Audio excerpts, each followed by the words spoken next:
जय माता दी। आज हम पितृपक्ष में घर पे ही कैसे तर्पण करना है उसके बारे में जानेंगे। तो पितृ तर्पण के लिए आपको जो जो सामान की आवश्यकता है वो एक बार देख लीजिए। कच्चा दूध, जौ, काले तिल, चावल और सफ़ेद पुष्प। कोई भी पुष्प हो वो चल सकते हैं, लेकिन अगर सफ़ेद होंगे तो बहुत अच्छा रहेगा। एक पवित्री आपको अपनी अनामिका में धारण करने के लिए, और कुछ इस तरह से दोनों तरफ से बांध के इसे रख लेंगे, जिससे हम ये वाला तर्पण करेंगे। और एक बड़ा प्रात चाहिए आपको। ये चटाई कुशा की जिसके ऊपर मैं बैठी हुई हूँ, ये भी मैंने आपको बता दी। और ये आचमन के लिए चाहिए आपको एक बड़े से बर्तन में आप जल ले लीजिएगा, ताकि हम एक ही बार इसका जल बना लेंगे। अब कैसे करना है वो मैं आपको बताती हूँ। अब सबसे पहले मैं आपको बताऊंगी कि कैसे हमें तर्पण के लिए एक शुद्ध जल तैयार करना है। इसमें 3 सामान जो हैं वो अलग रहेंगे, जिसमें जौ, तिल और चावल ये अलग रहेंगे। बाकी जैसे कच्चा दूध है ये भी हम इसमें मिला देंगे, पुष्प है वो भी हम इसमें मिला देंगे, और सफ़ेद चंदन है ये भी थोड़ा सा हम इसमें मिला देंगे।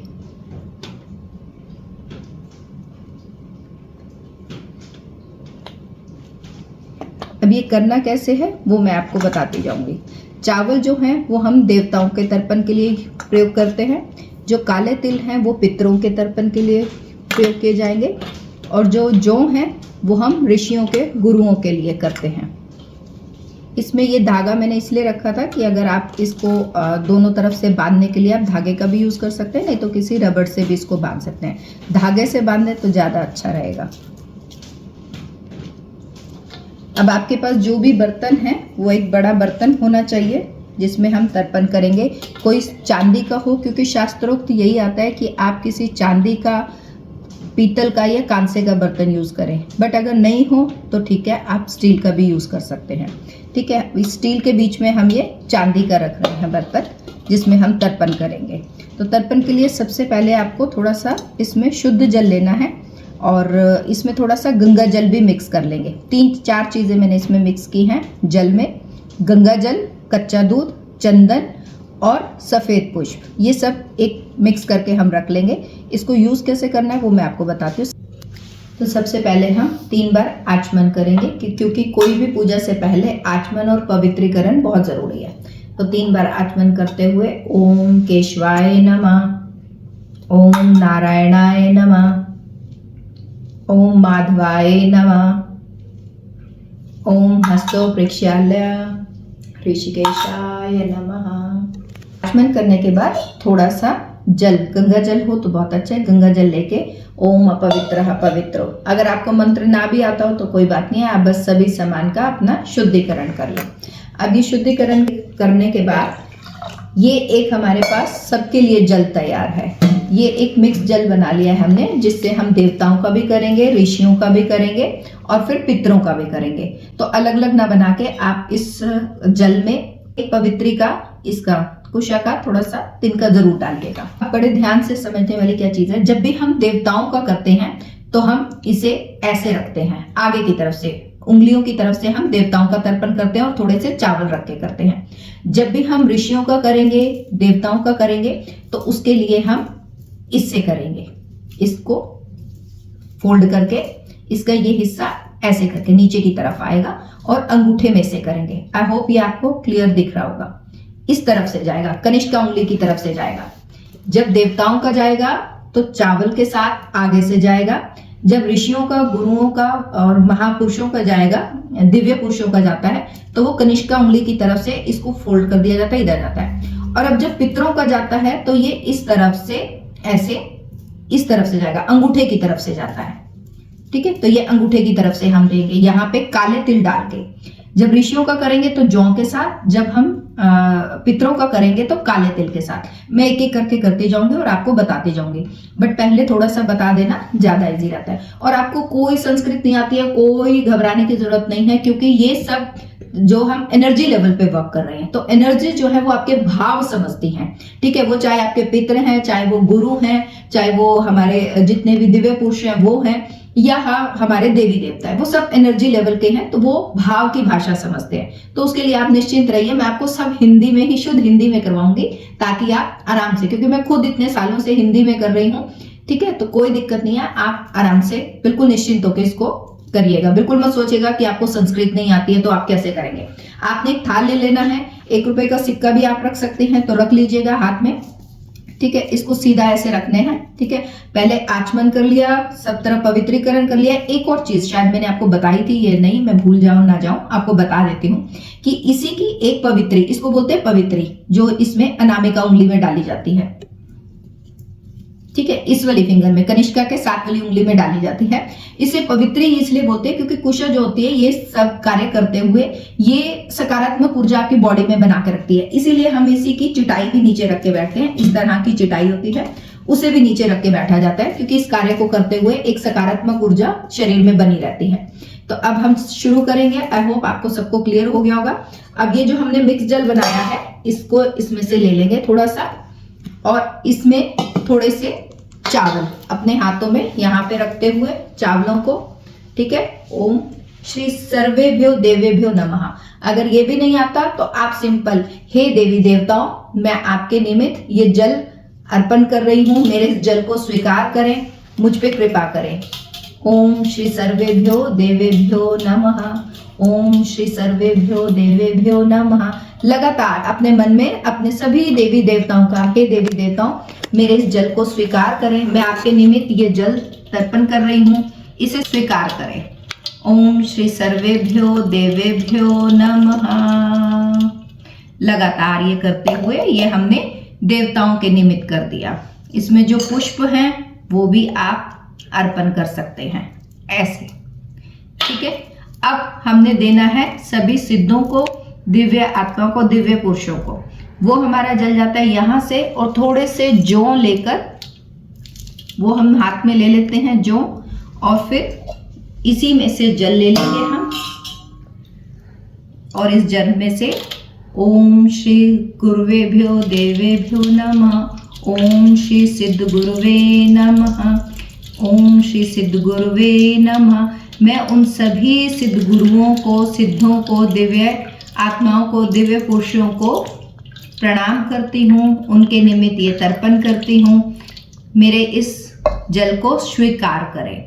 इस तरीके से आपने सभी सिद्धों को लगातार मंत्र बोलते जाएं। अभी मैंने आपको छोटा दिखाया, लेकिन आप ये पूरा एक जल का लोटा देते जाएं, और ये सभी जो जौ हैं वो आपके इतना जल दें कि वो आपके हाथ से बिल्कुल इसमें पानी में चले जाए। अब बारी आती है पितरों के तर्पण की। तो उसमें आपने क्या करना है, काले तिल थोड़े से आप इनको इसमें डाल लीजिए, क्योंकि अब ये लास्ट चरण है। तो आप इसको डायरेक्ट इसमें भी डाल सकते हैं, पतीले में भी, या फिर आप इसमें जो ले रहे हैं गड़वी में, इसमें लेकर लगातार उसमें लेते हैं। हम ये काले तिल इसी में डाल लेते हैं थोड़े से, चाहे आप हाथ में भी रख लीजिए।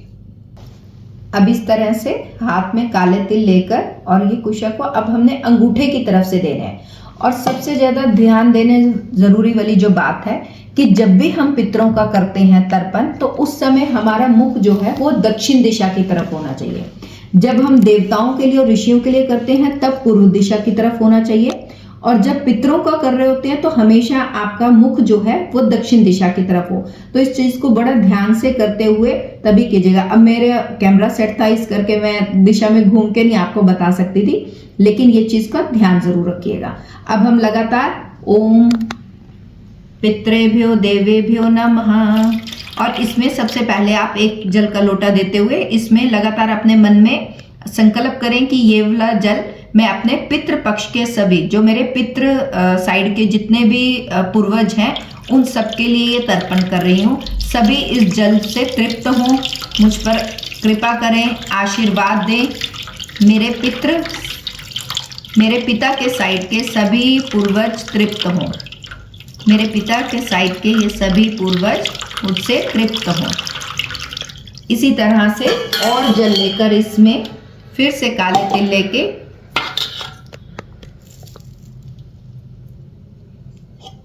मेरी माता के साइड के सभी पूर्वज इस जल को ग्रहण करें, इस जल से तृप्त हों। मेरी माता के साइड के सभी पूर्वज इस जल को ग्रहण करें, इस जल से तृप्त हों। लगातार ये आपने अंगूठे की तरफ से इसे छोड़ते जाना है। कोई बड़ी ज़रूरत नहीं है आपको संस्कृत में बड़े बड़े वाक्यों को बोलने की।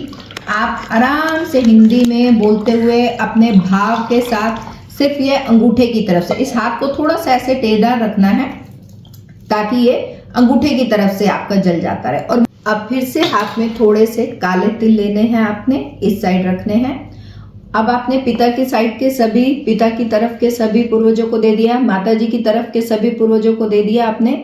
अब आप उन सभी के लिए प्रार्थना करें कि जो भी जाने अनजाने, मतलब बहुत सारे होते हैं जिनके बारे में हमें पता ही नहीं है और वो हमसे लेना चाह रहे होते हैं, हमारी मामा की साइड के, बुआ की साइड के, ये किसी भी तरफ के जो भी जाने अनजाने पितृ, वो सभी मेरे इस जल से तृप्त हों। तो ये मन में प्रार्थना करते हुए आप लगातार, अब ये बहुत सारे लोग क्वेश्चन करेंगे कि लेडीज नहीं कर सकती हैं, तो ऐसा कुछ भी नहीं है, आप निश्चिंत होकर करें। मैं खुद कई वर्षों से कर रही हूँ, ठीक है, तो कोई इसमें घबराने की, टेंशन लेने की जरूरत नहीं है, ठीक है। ये कुछ पंडित आपको कहेंगे कि नहीं नहीं ये तो वो है कि नहीं कर सकते आप बिल्कुल मत टेंशन लीजिए। अगर आपके हस्बैंड को बिजी हैं, वो नहीं कर सकते हैं, तो बिल्कुल आप करिए और आपको खुद इसका फल जो है वो खुद दिखाई देगा, पता लगेगा कि आपने जो ये कार्य किया है इसका पुण्य आपको कितना मिल रहा है।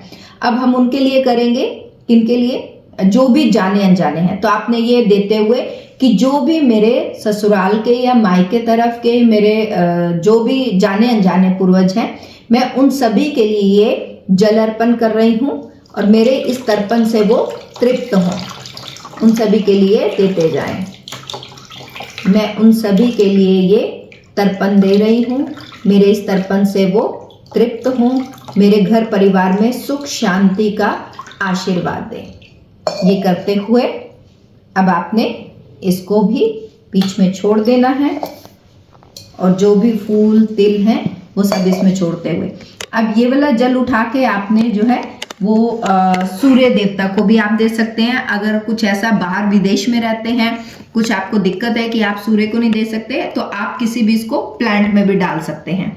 बहुत बार मेरे पास ये क्वेश्चन आता है कि हमारे यहाँ देश में तो सूरज ही नहीं निकलता, तो हम कैसे दें। तो कोई बात नहीं है, आप इसको किसी भी प्लांट में भी डाल सकते हैं। किसी भी चीज के लिए ना आप वहम नहीं करिए। मैं सिर्फ एक ही चीज समझाती हूँ कि आप कुछ करने में ध्यान रखिए। भाव से कुछ कार्य करने से ही कल्याण होगा। अगर डर के और अंधविश्वास में आप बैठे रहेंगे, कुछ करेंगे नहीं, तो फिर तो आप और ज्यादा दिन ब दिन और परेशानियों और समस्याओं में घिरते रहेंगे। तो डर के बैठने से बेहतर है कि कुछ हाथ से करें और भाव से करें। हम सब पर पितरों की ऐसे ही कृपा आशीर्वाद बरसता रहे और आई होप कि मैंने आपको अच्छे से ये सब सिखाया है, करना बताया है। अगर कोई भी आपके मन में अगर सवाल आए तो कमेंट बॉक्स में लिखकर आप मुझसे पूछें, मैं जरूर बताऊंगी। अब नेक्स्ट वीडियो में मैं आपको पितरों के निमित्त कैसे हवन देना है वो भी आपको बताऊंगी, क्योंकि 3 क्रियाएं करनी बहुत जरूरी है। पितरों के निमित्त प्रार्थना, तर्पण और हवन। यदि आप ये 16 दिन लगातार पूर्णिमा से मावस तक ये कार्य करते हैं तो मुझे इस चीज का गारंटी है कि आप अगले साल तक जरूर इन वीडियो को अगर आप देखेंगे और मुझे अगले साल जरूर बताएंगे कि आपने पिछले वर्ष ये किया था, मेरी वीडियो देख के किया था और फिर आपको कितना इस चीज का लाभ मिला। तब तक के लिए टेक केयर, ब्लेस यू, जय माता दी, खुश रहें, ब्लेस्ड रहें।